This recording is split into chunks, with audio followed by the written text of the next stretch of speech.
Uno de mis mayores problemas faciales son metros y metros de frente.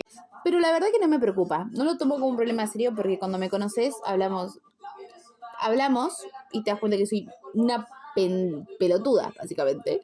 Y digo pelotudeces y digo pendejadas. Entonces se te olvida que tengo 3 metros de frente y decís, qué divertida esta piba, ¿entendés? Y bueno, pueden pasar dos cosas. O decís, esta loca quiero que sea mi amiga. O decís, no me hables más. No me preocupa, cuando en personalidad, chicos, no importa cuántos metros de frente tengan. Mi abuela siempre decía, arre, ¿qué dice la abuela? No importa qué deformidad tengan en la cara, chicos, o en la cuerpa, no importa, porque si son personas con personalidad.